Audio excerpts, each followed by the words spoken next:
పులి స్నేహం. అడవిలో నక్క, పులి ఇద్దరూ మంచి స్నేహితులు. ఇద్దరూ ప్రతిరోజూ కలుసుకుని కాసేపు మాటలు చెప్పుకుంటూ కాలక్షేపం చేసేవారు. నక్క చాలా చిట్టిగా ఉండేది, తెలివిగా మాట్లాడేది. పులి బలమైనదిగానూ గంభీరంగా ఉండేది. అయితే నక్కకు అలవాటు ఎప్పుడూ పొగడతలు చెప్పడం. నీవు ఎంత బలిష్టంగా ఉన్నావో, నీ గర్జన వింటే అడవి మొత్తం వణుకుతుంది అని నిత్యం చెప్పేది. పులికి నక్క మాటలు నచ్చేవి. నీవు నిజంగా మంచి మిత్రివి. నీవు అడవిలో ఏదైనా సమస్యలో పడితే నేను ఉన్నాను అని చెప్పేది.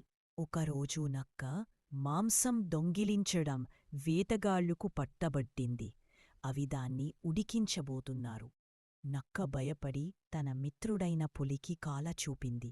పులి వెంటనే అక్కడికి వచ్చి గర్జించి వేటగాళ్లు వెనక్కి తోసింది. వారు భయపడి పారిపోయారు. నక్క ప్రాణాలతో బయటపడింది. అది పులిని చూసి, నీవు నాకొచ్చిన దేవుడు, నిజమైన మిత్రుడివి అని అంది. అప్పటినుండి నక్క తన మిత్రుడిమీద మరింత గౌరవంతో ఉండేది. పులి కూడా నక్క తెలివిని మరింతగా విశ్వసించేది.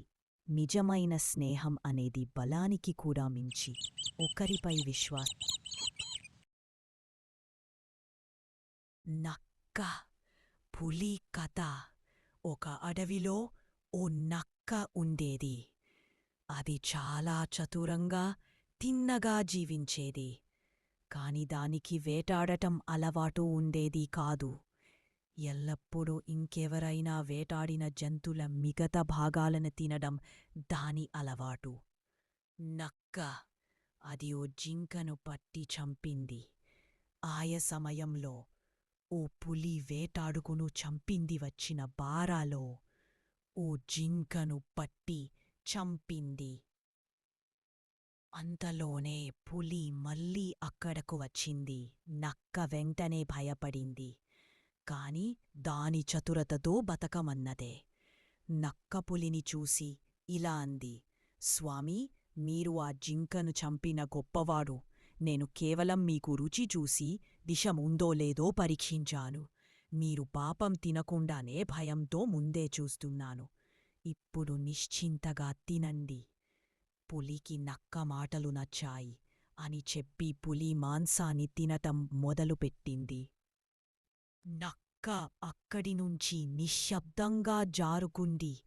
బుద్ధి ఉంటే బలవంతులను కూడా మోసం చేయవచ్చు. తెలివి, సమయస్ఫూర్తి ఉంటే ఎలాంటి ప్రమాదం నుంచినా తప్పించుకోవచ్చు.